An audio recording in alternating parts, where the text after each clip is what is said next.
sabi.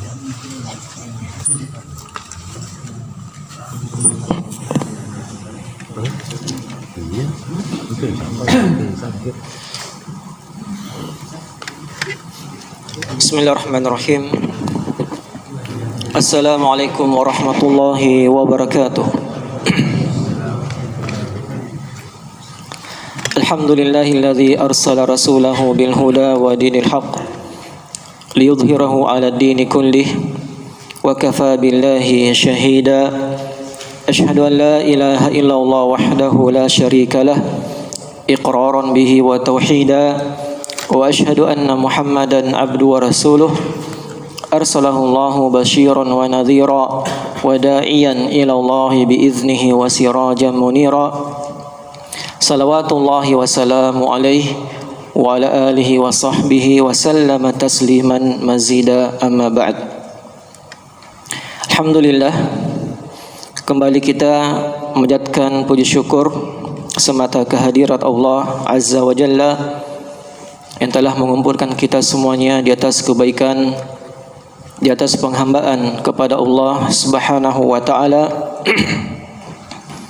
Dan kita dimudahkan kembali bertemu dalam majelis ilmu, melanjutkan kajian kita di dalam pembahasan Ad-Durusul Muhimmah li'amatil ummah, pelajaran-pelajaran penting untuk segenap umat, karya Syekh Abdul Aziz bin Abdullah bin Baz rahimahullahu ta'ala rahmatan wasi'ah.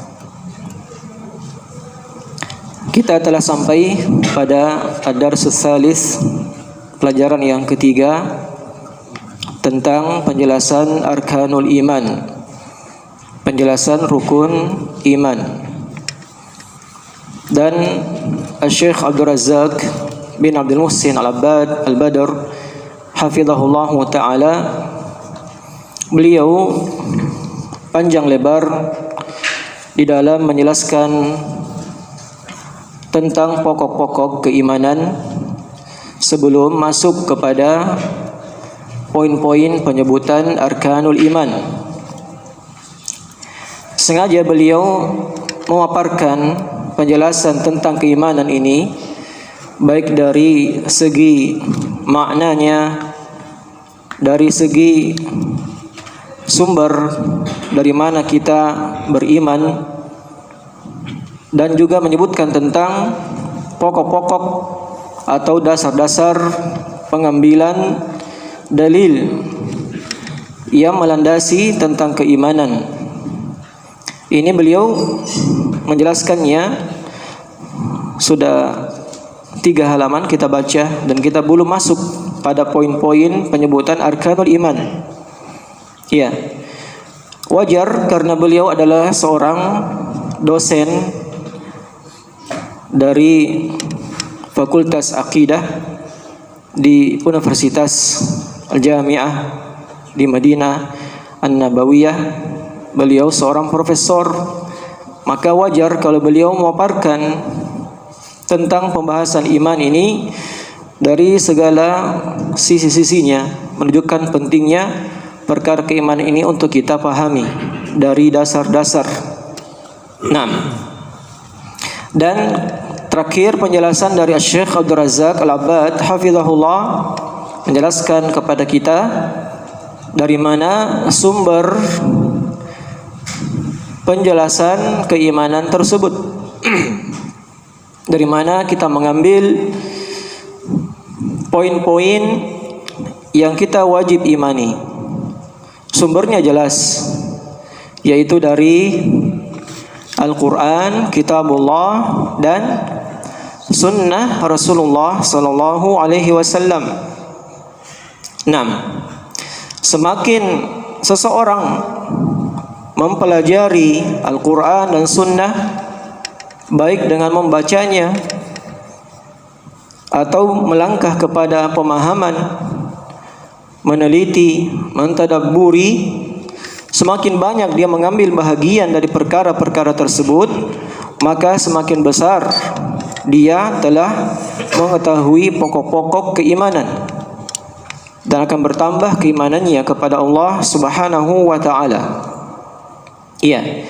Oleh karena itu kata Syekh, fa innan nas yatafawatuna fil iman biha bihasabi tafawutihim fi fahmil Quran wa fahmi sunnah an-nabiyil karim alaihi salatu wassalam. Oleh karena itu manusia berjenjang-jenjang di dalam keimanan. Iya. Semua umat Nabi Muhammad sallallahu alaihi wasallam sejak umat yang terbaik siapa? Abu Bakar As-Siddiq radhiyallahu ta'ala anhu hingga umat terakhir nanti di hari akhirat ketika tegaknya hari kiamat, seluruh umat yang terdahulu hingga yang belakangan, apakah iman mereka sama? Apakah iman mereka sederajat? Tidak. Namun iman mereka berjenjang-jenjang. Bagaimana bentuk jenjang-jenjang keimanannya? Disesuaikan dengan, kata Syekh di sini, dengan jenjang pemahaman masing-masing terhadap Al-Quran dan terhadap pemahaman sunnah Rasulullah alaihi salatu wassalam. Ya. Semakin dia besar pemahamannya, semakin kuat persaksiannya, dalailnya, pendalilan-pendalilannya, barahinnya, burhannya, petunjuk-petunjuknya, wal hujat, dan semakin jelas hujjah-hujjah masuk ke dalam hatinya, dan juga semakin dia menepis, perhatian, sini ada tambahan dari Syekh, semakin dia menepis dan menghilangkan syubhat-syubhat yang dilontarkan oleh syaitan, maka semakin bertambah imannya, semakin kuat dan semakin mengakar di dalam hatinya. Nah, di sini Syekh Abdul Razak menyebutkan dua hal pokok akan jenjang keimanan umat Nabi Muhammad sallallahu alaihi wasallam. Dua pokok. Yang pertama, pendalilan, persaksian, pemahaman terhadap dalil. Kedua, dia menepis apa? Syubhat. Apa itu syubhat? Kerancuan-kerancuan, keraguan-keraguan terhadap dalil. Apa-apa yang membuat dia rancu, dia tidak percaya, dia ragu, dia samar terhadap dalil, ini dia tepis. Ini dia tepis, dia hilangkan perkara syubhat-syubhat terhadap pemahaman Al-Quran dan Sunnah. Dua perkara inilah yang menjadi pokok seseorang bertambah keimanannya kepada Allah Subhanahu wa ta'ala. Iya. Dan beliau menyebutkan dalil akan perkara tersebut. Dalilnya dalam surah At-Taubah ayat 124 dan seterusnya. Allah Subhanahu wa taala berfirman, "Wa idza ma unzilat suratun," apabila diturunkan surah, satu surah di dalam Al-Qur'an, "faminhum may yaqulu ayyukum zadathu hadhihi imana," maka di antara mereka ada yang berkata, siapa di antara kalian dengan sebab turunnya surah ini, zadathu hadhihi imana, bertambah keimanannya kepada Allah. Ini Allah Subhanahu wa taala menyebutkan, siapa di antara kalian dengan ayat surah yang turun ia membuat imannya semakin bertambah. Maka ada dua golongan manusia. Pertama, fa ammal ladzina amanu, adapun orang-orang yang beriman, fazadathum imana, maka bertambah keimanan mereka dengan turunnya dalil, turunnya ayat surah dari Allah Subhanahu wa taala yang Nabi sampaikan kepada manusia. Maka orang-orang beriman bagaimana sikapnya? Mereka bertambah keimanannya karena mereka mengimaninya, menyaksikannya, memahaminya, kemudian menerima hujjah burhan dari ayat tersebut, dan mereka menepis keraguan syubhat-syubhat dari dalam hatinya yang syaitan lontarkan. Iya, maka orang-orang beriman bertambah keimanannya, wahum yastabsyirun, bahkan mereka orang beriman bergembira, berbahagia dengan turunnya surah yang semakin membuat mereka beriman, semakin menambah keimanan mereka kepada Allah Subhanahu wa taala. Ya, ini golongan yang pertama, sikap mereka terhadap ayat Al-Qur'an. Demikian pula sikap mereka terhadap sunnah Nabi sallallahu alaihi wasallam, dari hadis-hadis yang Nabi sabdakan. Mereka adalah orang terdepan yang mengimaninya dan menepis keraguan syubhat dari wahyu, baik Al-Quran maupun sunnah. Nah, sekarang golongan yang kedua, lanjutan ayatnya 125. Wa ammal ladzina fi qulubihim marad. Adapun orang yang dalam hatinya terdapat marad. Apa marad? Penyakit. Iya. Di mana penyakitnya? Jasmani atau rohaninya? Rohani. Rohaninya, yakni dalam hatinya ada penyakit. Lihat, orang yang dalam hatinya ada penyakit berarti di dalam keimanannya ada penyakit. Apakah sakitnya parah dengan kekafiran, atau sakitnya adalah orang-orang yang belum terlalu mendalami lebih dalam keimanan? Maka orang-orang seperti ini yang ada penyakit dalam hatinya, sikap mereka terhadap ayat fazadathum rijsan ila rijsihim, maka justru bertambah keraguan, penyakit mereka di atas penyakit yang telah ada pada hati-hati mereka. Bertambah banyak penyakitnya, rijsan ila rijsihim, semakin kotor hatinya, semakin sakit hatinya, semakin kufur kepada Allah dan Rasulnya. Wa matu wa hum kafirun, dan mereka orang yang meninggal dalam keadaan kafir kepada Allah Subhanahu wa taala, wali'azubillah.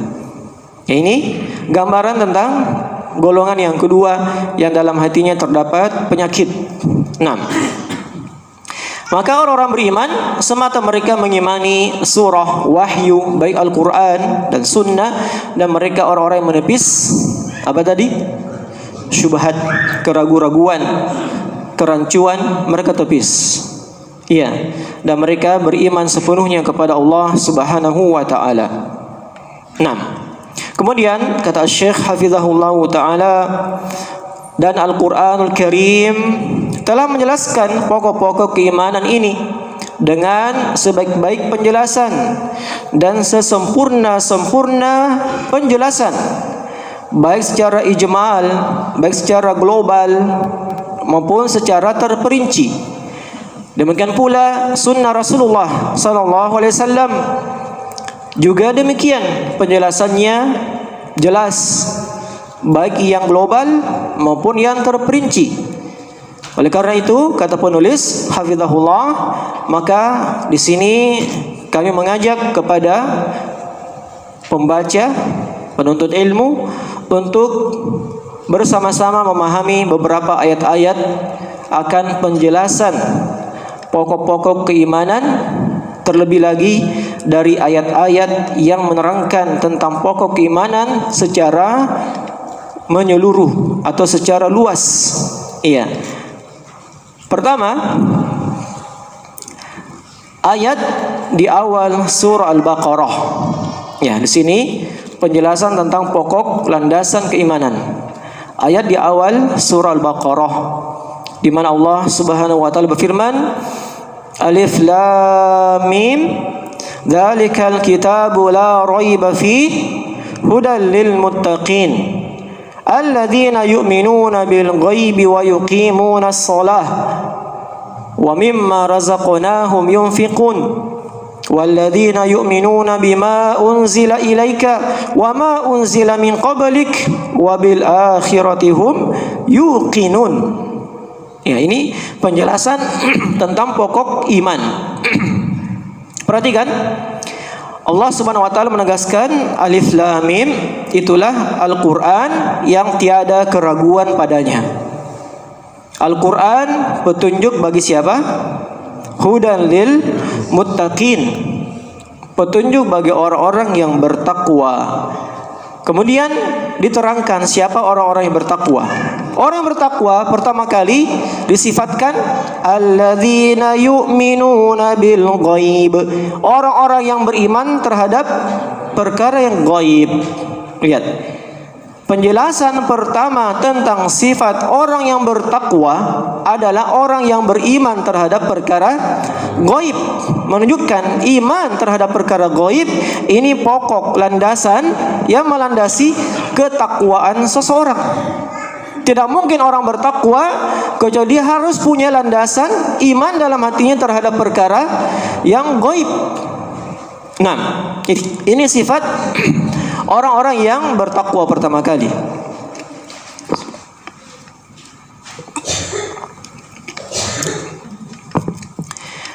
Kata Syekh Razak, maka ayat-ayat yang mulia ini menerangkan kepada kita pokok yang sangat agung, asas yang sangat kuat yang mensifatkan tentang hamba-hamba Allah Subhanahu wa taala yang bertakwa.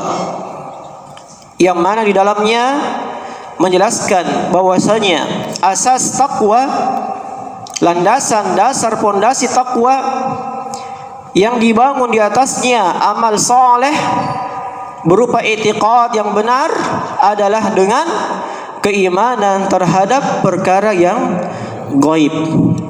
Ya, ini landasan yang pertama. Nah, dan ini iman terhadap perkara yang gaib mencakup semua pembahasan arkanul iman.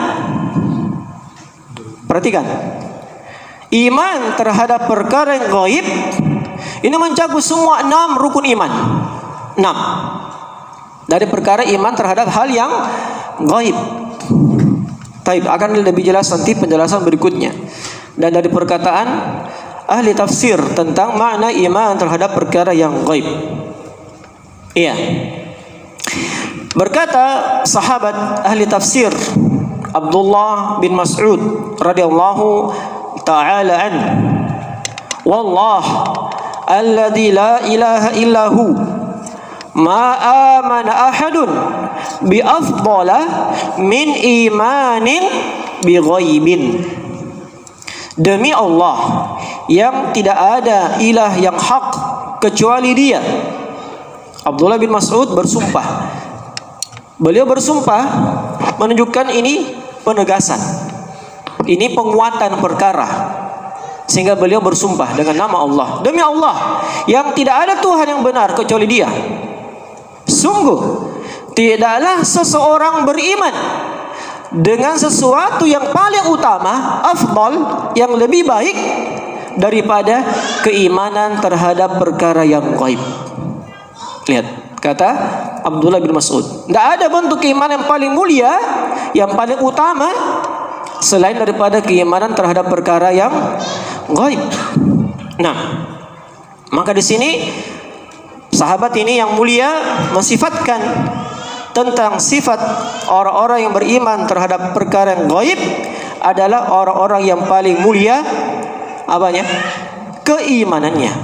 Orang yang paling mulia, paling utama tingkat keimanannya adalah orang-orang yang percaya terhadap perkara yang gaib. Dan ini sifat orang yang bertakwa pertama kali, ya, sebelum sifat yang lainnya. Apa sifat lainnya? Wa yuqimunas shalah, mereka menegakkan salat. Wa mimma razaqnahum yunfiqun, dan terhadap apa yang kami rezekikan dari harta mereka, mereka infakkan. Itu perkara berikutnya. Tapi pokoknya, kenapa mereka bisa sholat? Kenapa bisa mereka tegakkan sholat? Kenapa mereka bisa berinfak? Karena mereka punya iman terhadap pahala, terhadap janji Allah bagi orang yang sholat. Mereka beriman rukuk sujud karena meyakini ada yang mereka rukuk sujudi, yaitu Allah. Mereka imani perkara gaib, sehingga mendorong mereka untuk beramal. Nah, berbeda dengan orang-orang selain orang-orang yang bertakwa, yakni orang-orang kafir yang mana keimanan mereka itu hanya terbatas pada apa yang bisa dilihat dengan kasat mata. Nah, ini orang kafir. Orang kafir nanti percaya kalau mereka lihat dengan nyata, dengan kasat mata, yang ditempuh dengan panca indera. Ya, panca indera. Apa itu panca? 5 indera yang mereka lihat, mereka rasakan, baru percaya. Oh ya betul. Kalau ditempuh dengan panca indera. Apa itu panca indera? Kata Syekh di sini dengan 5 hal. Az-zauq, dengan rasa, zauq. Ya, dengan perasa. Nanti kamu rasakan, oh iya ya. Apa ini? Pahit. Ini manis. Dengan rasa baru percaya. Oh ini kopi, ini gula. Baru dengan rasa. Tayyib. Apalagi syam, dengan bau, mencium baunya, mencium bau. Yang kedua, panca yang kedua, was-sama', dengan mendengar. Oh mereka dengar. Wan-nazar, dengan melihat. Yang keempat dan kelima, wal-lams, dengan meraba. Lams, dengan meraba. Oh ini sesuatu. Ya, dia raba. Oh ini begini. Nah, dia rasakan. Ini 5 panca indera. Kalau dia sudah rasakan, dia cium, dia lihat, dia rasa, ya, dia dengar, baru oh betul, kami percaya. Itu orang-orang kafir. Tapi orang-orang beriman terhadap perkara rukun iman, mereka imani walau mereka belum lihat, belum dengar, belum rasakan, belum ciumi, belum merabanya. Betul tidak? Betul? Apa contohnya? Pak yang bilang jelas besar sekali suaranya. Betul. Apa contohnya?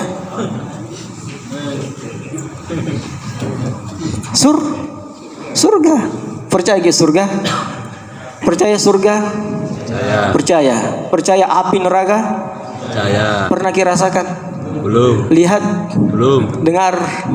Rasakan? Belum. Nggak ada. 5 panca indera belum pernah kita rasakan. Kita dengar, kita lihat, belum. Tapi kita punya iman terhadap gaib, dengan ilmu, dengan mendengarkan ayat. Makanya tadi sumber iman dengan 2 hal. Ayat, sunnah. Kita baca, kita pelajari, kita pahami, kita tadabburi, maka kita percaya. Ini Al-Quran, Allah menerangkan, Nabi-Nya menerangkan dari sunnah. Kita imani walaupun belum kita lihat. Itu orang-orang beriman. Kita lihat baru percaya. Itu sifat orang-orang zindiq. Zindiq nanti percaya kalau sudah lihat dengan mata kepalanya, mereka rasakan, saksikan, baru percaya. Nah, makanya sebagian kelompok-kelompok tidak percaya azab kubur. Ada di kelompok yang menyatakan dirinya sebagai umat Islam. Kelompok Mu'tazilah. Ini terpengaruh dengan sifat-sifat orang-orang zindiq, tidak percaya dengan azab kubur. Kenapa? Karena keterangan tentang azab kubur itu hadis-hadisnya hadis-hadis ahad. Hadis yang datang tentang siksaan kubur dari satu jalan, satu riwayat. Padahal tentang penetapan azab kubur itu diterangkan dalam Al-Quran. Al-Quran menyebutkan tentang sifat azab kubur, siksaan dalam kubur. Ya kan? Seperti sifat tentang penyebutan siksaan kepada Fir'aun. An-naru yu'raduna 'alaiha ghuduwan wa 'ashiyya.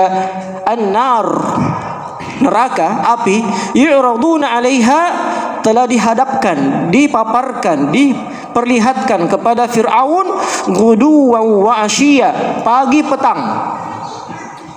Ini sudah diperlihatkan an-nar.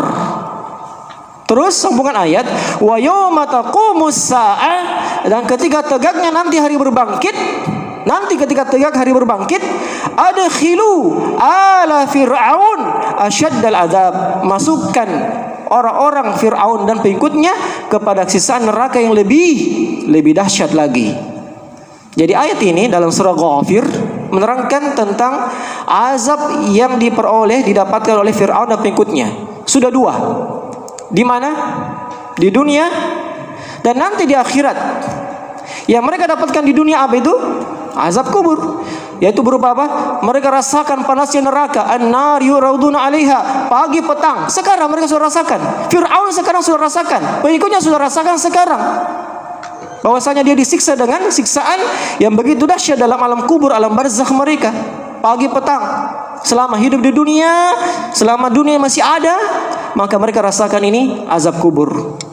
Dan begitu nanti dunia berakhir, tegak hari kiamat, yauma taqumus saah, diperintahkanlah kepada para malaikat, masukkan Fir'aun dan pengikutnya kepada neraka yang lebih dahsyat siksaannya, itu azab yang sebenarnya.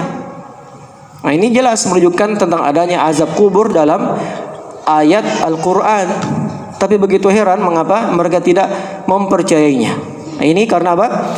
Karena mereka tidak memahami dengan pemahaman yang benar, sebagaimana pemahaman salafus saleh, pemahaman para sahabat dan ulama kaum muslimin. Iya. Jadi orang-orang beriman dengan dasar ini mereka menjadi orang-orang yang dipuji oleh Allah Subhanahu wa taala dalam surah Al-Baqarah sebagai sifat orang yang bertakwa. Kemudian Asy-Syaikh Abdul Razzaq menyebutkan perkataan seorang tabi'in, murid sahabat, murid Ibnu Abbas. Ibnu Abbas ahli tafsirnya sahabat. Ini muridnya bernama Abul Aliyah Ar-Riyahi. Iya. Rahimahullah, dan juga dari ulama ahli tafsir yang lainnya menerangkan tentang makna ayat alladzina yu'minuna bil ghaib, orang-orang yang beriman kepada yang gaib. Apa artinya di sini ayat? Apa kandungan ayat ini? Kata beliau rahimahumullah, alladzina yu'minuna billahi wa malaikatihi wa kutubihi wa rusulihi wal yaumil akhir wal qadari khairihi wa syarrihi wal ba'tsi ba'dal maut. Kata beliau, ini Asy-Syaikh Razzaq menukil perkataan Abul Aliyah, mengambil dari kitab tafsir At-Tabari dan kitab tafsir Ibnu Katsir rahimahumullah. Artinya, orang yang beriman kepada yang gaib adalah orang-orang yang beriman kepada Allah, para malaikat, kitab-kitab, para rasul, negeri akhirat, dan kepada takdir baik dan buruk. Saya sudah berapa? 6. Sudah 6 rukun iman. Tapi beliau tambah lagi, tambah dengan hal yang termasuk bagian dari keimanan negeri akhirat, yaitu apa? Wal ba'tsi ba'dal maut. Apa itu ba'ts ba'dal maut? Kebangkitan setelah kematian. Nanti kita semua akan dibangkitkan, dihidupkan kembali setelah kita meninggal. Semua yang meninggal akan dibangkitkan keluar dari kuburan mereka. Iya. Wa idzal quburu bu'tsirat, apabila kuburan akan dikeluarkan semua isi-isinya. Semua. Yauma yaqumun nasu lirabbil alamin. Hari itu adalah hari di mana semua manusia yaqum, tegak menghadap kepada Rabbul Alamin. Iya. Di sini beliau tegaskan perkara ini lagi karena dia adalah perkara yang di waktu beliau hidup di masa tabi'in banyak orang-orang yang mengingkari perkara ini. Iya. Dari perkara hari berbangkit dari kalangan ahlul bid'ah. Iya. Maka ditegaskan oleh beliau rahimahullahu taala. Di sini menunjukkan kepada kita arkanul iman itu semua kembali kepada apa tadi? Iman terhadap hal yang gaib. Nah, semua perkara rukun iman kembali pada perkara yang gaib. Coba kita lihat secara ringkas, kita jelaskan. Iman kepada Allah, jelas perkara yang gaib. Kita belum melihat Allah. Ada yang sudah pernah lihat Allah?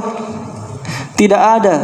Bahkan Nabi dan Rasul tak ada yang pernah melihat Allah Subhanahu wa taala. Bahkan Nabi sallallahu alaihi wasallam ketika Isra Mi'raj ditanya oleh sahabat, Hal tara rabbak, apakah engkau melihat Rabbmu? Apa jawaban Nabi sallallahu alaihi wasallam?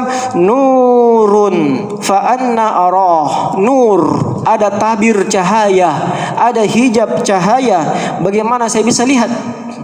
Ini sudah naik ke langit ke-7 di Sidratul Muntaha untuk menerima perintah salat. Sudah naik di mana Allah berada atas arsy-Nya, tapi tetap ada cahaya, hijab antara Allah dengan Nabi tatkala Allah berfirman, berkata langsung, berkomunikasi langsung tanpa penerjemah, tanpa perantara, kecuali dengan cahaya. Nabi tidak bisa lihat wujud Rabbnya, wujud Allah Subhanahu wa taala. Tapi kita percaya. Kita percaya. Ini iman kepada Allah Subhanahu wa taala. 6. Orang ateis di sini mereka tidak percaya dengan adanya Tuhan. Orang-orang ateis. Tapi hakikatnya keimanan mereka dalam hati yang paling dalam, di hati mereka yang paling dalam itu percaya pasti akan adanya Allah, walau mereka ateis. Walau mereka ateis.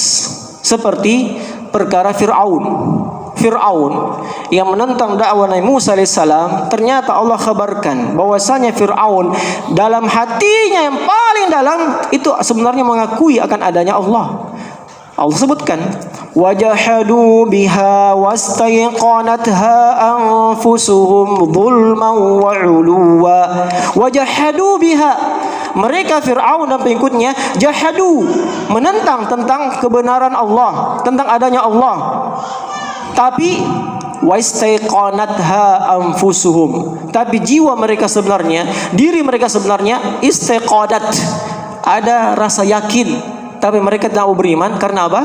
Dua hal Allah sebutkan di belakang ayat, zulman wa 'uluwan, karena kezaliman mereka, dosa-dosa mereka, dan karena 'uluwan, ingin sombong, ingin tinggi. Dan mereka tidak beriman kepada Allah karena kesombongan, ketakaburan. Makanya penentangan paling besar dari Fir'aun, dia mengatakan pada dirinya, faqala ana rabbukumul a'la. Fir'aun mengatakan, saya Tuhan kalian yang paling tinggi. Dia ingin angkat dirinya sehingga tidak mau beriman kepada Allah, karena dia merasa ingin terus ditinggikan oleh manusia, oleh pengikutnya. Ini yang membuat dia apa? Tidak beriman. Tapi Allah lihat sebenarnya dia itu ada dalam hatinya ada apa? Dasar-dasar iman. Jelas? Namun jangan Anda terkecoh ketika ada sebagian kelompok mengatakan Firaun itu termasuk orang yang masuk surga. Ada pernah dengar? Firaun termasuk, bahkan ada mengatakan iblis termasuk orang yang beriman. Ini dari kelompok-kelompok, sebagian kelompok-kelompok ahlul bid'ah yang mengatakan iman itu cukup dengan keyakinan, tidak perlu diucapkan, tidak perlu wujud amal anggota badan, cukup hati. Kalau begitu, kalau dia cuma cukup dalam hati, maka iblis pun beriman. Karena iblis lihat, percaya adanya Allah, kan dia percaya. Ketika dikeluarkan, Rabbi anzirni yauma yub'atsun, wahai Rabbku berikan aku tangguhan waktu hingga mereka dibangkitkan. Mereka percaya, iblis percaya adanya Allah. Iya. Kemudian Fir'aun percaya dalam hatinya, tapi dia tidak ucapkan. Dia tidak pernah mengakui keimanan dalam lisannya, dan amal anggota badannya tidak ada bentuk-bentuk keimanan kepada Allah Subhanahu wa taala. Maka bukan dengan cukup keyakinan. Di sini nanti akan dijelaskan lagi penjelasan, ya, apa makna iman yang sebenarnya, ya, apa makna keimanan yang sebenarnya. Tayyib. Kita lanjut. Jadi iman kepada Allah ini dasarnya iman terhadap perkara yang ghaib. Iya, disebutkan tentang orang-orang ateis tatkala mereka menyaksikan suatu pertunjukan. Ini saya pernah dengarkan dari kisahnya orang-orang ateis dari guru kami Ustadzul Qarnain. Tatkala mereka melihat pertunjukan atraksi pesawat tempur yang lagi beratraksi, kemudian pesawat tersebut mengarah ke podium apa? Podium manusia yang ingin menyaksikan pertunjukan, mengarah menukik ke bawah. Maka orang-orang ateis dengan lisan mereka mengucapkan spontan, oh my god, oh my god. Apa artinya?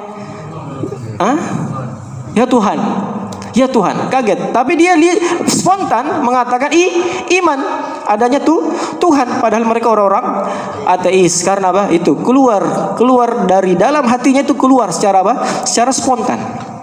Karena apa? Tiba-tiba dalam suatu peristiwa yang luar biasa, mereka tidak bisa apa? Tidak bisa mengelak bahwasanya mereka punya iman. Mereka percaya, ya Tuhan.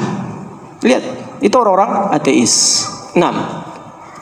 Simpelnya, kalau orang-orang ingin mengatakan Allah itu ada dan tidak mau percaya karena belum lihat, maka kita katakan, apakah semua yang tidak dilihat baru kita nanti percaya kalau sudah dilihat? Kita katakan, sekarang kamu percaya dengan adanya angin? Percaya adanya angin? Udara? Lihat? Lihat? Tidak, tapi dia rasakan. Ya kan? Kamu percaya adanya ruh? Percaya adanya ruh? Percaya adanya ruh. Ruh itu yang menghidupkan seorang manusia. Siapapun dia, kafir atau beriman atau tidak, dia akan dihidupkan dengan ruh. Ruh apakah dia lihat? Tidak, tapi dia yakin ruh itu ada. Nah, ini bantahan yang sangat jelas kepada orang-orang yang tidak percaya tentang adanya Allah, wujud Allah Subhanahu wa taala, cukup dengan pendalilan akal. Begitu pula iman terhadap para malaikat. Malaikat tidak dilihat, tapi diimani. Malaikat yang jumlahnya banyak, yang tidak ada tahu jumlah para malaikat kecuali Allah Subhanahu wa taala, kita imani. Dengan pula kitab-kitabnya kita imani. Yang dahulu kita tidak lihat, kita tidak saksikan, tapi kita imani. Para rasul jumlahnya yang disebutkan dalam Al-Quran 25. Para nabi 126.000. Itu para nabi. Kita tidak lihat, tidak dengar siapa nama-namanya, namun kita percayai. Demikian pula negeri akhirat, takdir yang baik dan buruk, semua itu berasal dari keimanan terhadap perkara yang gaib. 6. Tayyib. Kemudian Asy-Syaikh Razak hafizahullahu taala menyebutkan kembali tentang pentingnya keimanan terhadap perkara yang gaib ini. Beliau menukil dari perkataan Imam Asy-Syafi'i rahimahullahu taala. Ya, ini perkataan yang sangat masyhur dari Imam Asy-Syafi'i, disebutkan oleh Imam Ibnu Qudamah dalam kitab Lum'atul I'tiqad. Kitab Lum'atul I'tiqad karya Ibnu Qudamah rahimahullah. Kata Imam Syafi'i rahimahullah, amanna billah, kami beriman kepada Allah, wa bima jaa'a 'anillah, dan kami beriman kepada apa yang datang dari Allah Subhanahu wa taala. Apa yang datang dari Allah? Yaitu kitab-kitabnya, keterangan-keterangan wahyunya. Dan kami imani apa yang datang dari Allah ala muradillah, sesuai dengan keinginan Allah. Lihat, imani apa yang datang dari Allah, imani ini Al-Quran sesuai dengan keinginannya siapa? Allah Subhanahu wa ta'ala, bukan sesuai keinginan hawa nafsu manusia masing-masing, sesuai dengan keinginan individu-individu, tidak. Tapi kita imani Al-Quran sesuai dengan keinginannya Allah. Apa maunya ayat ini, apa maunya firman ini, itu sesuaikan dengan kehendak Allah Subhanahu wa taala. Tentang penyebutan sifat-sifat, nama-nama Allah Subhanahu wa taala, imani sesuai dengan kehendak keinginan Allah Subhanahu wa taala. Kemudian wa amanna bi Rasulillah, dan kami beriman kepada Rasulullah, yakni Muhammad sallallahu alaihi wasallam. Wa ma ja'an Rasulillah, dan juga kami beriman terhadap apa yang datang dari Rasulullah. Apa yang datang dari Rasulullah? As-sunnah, al-hadis.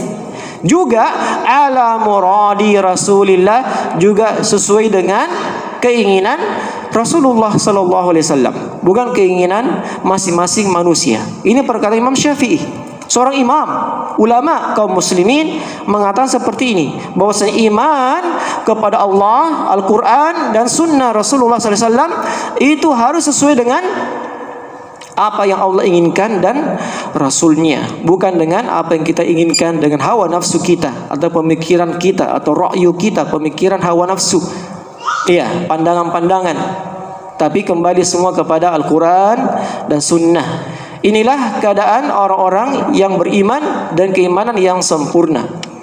Dan juga berkata Imam Az-Zuhri, Ibnu Syihab Az-Zuhri rahimahullahu taala, kata beliau, ini disebutkan di dalam kitab Ushul I'tiqad Ahlus Sunnah wal Jamaah, minallahi ar-risalah, dari Allah turunnya risalah, wa 'alar rasulil balagh, dan terhadap rasul tugasnya menyampaikan, al-balagh.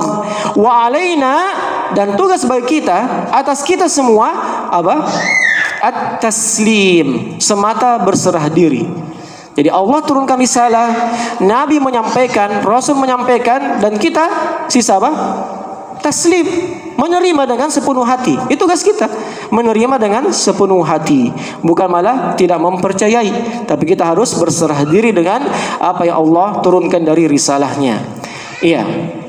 Kemudian kata beliau selanjutnya, fahadhi halu ahlil iman yu'minuna bikulli ma yablughuhum wa yasilu ilaihim min tariqir rusul. Inilah keadaannya orang-orang beriman. Mereka mengimani seluruh apa yang sampai kepada mereka melalui jalannya para rasul alaihimus salatu wassalam. Mereka menerimanya dengan penuh penerimaan dan berserah diri, duna taraddudin atau tawaqquf, tanpa ada keraguan-raguan atau tidak menerima. Sebagaimana Allah firmankan tentang sifat orang-orang beriman dalam surah Al-Hujurat, innamal mu'minuna alladzina amanu billahi wa rasulihi thumma lam yartabu. Sungguh orang beriman, yang sejatinya orang beriman adalah alladzina amanu billahi wa rasulihi, orang yang beriman kepada Allah dan Rasulnya, kemudian lam yartabu, mereka tidak ragu-ragu. Ini sifat iman yang benar, beriman kepada Allah dan Rasulnya dan tidak ada keraguan-raguan. Aiqanu, mereka yakin, walam yashukku, dan mereka tidak ragu sama sekali. Iya. Maka kata Syekh, maka masuk dalam jumlah kalimat yu'minuna bil ghaib, beriman kepada perkara yang gaib, adalah beriman terhadap pokok-pokok landasan keimanan berupa iman kepada Allah, yakni beriman kepada nama-namanya. Ini beliau mulai menyinggung kepada sifat-sifatnya, keagungannya, terhadap perbuatan-perbuatan Allah Subhanahu wa taala, terus mengimani apa yang Allah kabarkan tentang para rasulnya, risalah-risalahnya, kemudian tentang para malaikat, kemudian tentang kitab-kitab, kemudian tentang keadaan para rasul yang sebelumnya yang pertama, kemudian tentang keadaan umat-umat terdahulu, keadaan negeri akhirat, semua pengkhabaran yang lalu, yang telah lampau maupun yang akan datang, semua adalah bahagian dari keimanan terhadap perkara yang gaib. Nah, kemudian selanjutnya pada ayat surah Al-Baqarah tadi, walladzina yu'minuna bima unzila ilaik, dan orang-orang yang bertakwa adalah orang-orang yang beriman kepada apa yang diturunkan kepadamu. Amin, yang diturunkan kepadamu wahai Nabi Muhammad, ini yakni Al-Qur'an. Ini orang-orang beriman yang mempercayai adanya Al-Qur'an yang diturunkan kepada Nabi Muhammad sallallahu alaihi wasallam, wa ma unzila min qablik, dan terhadap apa yang diturunkan kepada orang-orang sebelummu wahai Nabi Muhammad, yaitu apa? Al-Kutubul Munazzalah, kitab-kitab yang telah diturunkan sebelumnya. Wa fil iman birrusul, dan dalam ayat ini menerangkan tentang iman terhadap para rasul yang menerima kitab-kitab tersebut, dan juga iman terhadap kitab-kitab itu sendiri. Ya. Jadi ayat tadi ya yang menyebutkan walladzina yu'minuna bima unzila ilaika wa ma unzila min qablik, ada berapa kandungan iman di situ? Dari 6 rukun iman. Ada berapa? Hah? Ada 2, yaitu iman terhadap kitab-kitab dan iman terhadap rasul-rasul yang menerima kitab. Karena tadi disebutkan orang-orang beriman adalah orang yang mempercayai apa yang diturunkan kepadamu dan kepada orang-orang nabi-nabi sebelummu. Berarti mereka langsung beriman terhadap 2 hal, iman terhadap kitab-kitab yang diturunkan dan kepada nabi-nabi yang menerima kitab-kitab tersebut. Ini langsung 2 perkara iman disebutkan. Terus di ayat terakhir, ayat keempat, wabil akhiratihum yuqinun. Apa artinya? Terhadap negeri akhirat mereka yakin. Berarti ini rukun iman yang keberapa? Rukun iman yang ke-5. Al-iman bil yaumil akhir, iman terhadap negeri akhir. Mereka ya yuqinun, mereka yakini. Lihat, jadi banyak pokok-pokok iman terkandung dari awal surah Al-Baqarah. Kemudian disebutkan orang seperti ini ulaika ala hudam mir rabbihim wa ulaika humul muflihun. Mereka lah orang-orang yang berada di atas petunjuk dari Rabb mereka dan mereka orang-orang yang beruntung. Nah, ini dari pembahasan tentang ayat-ayat pertama dalam surah Al-Baqarah yang menerangkan tentang pokok-pokok keimanan. Wallahu taala alam. Subhanallah, asyhadu an la ilaha illa anta, astaghfiruka wa atubu ilaik. Assalamualaikum warahmatullahi wabarakatuh.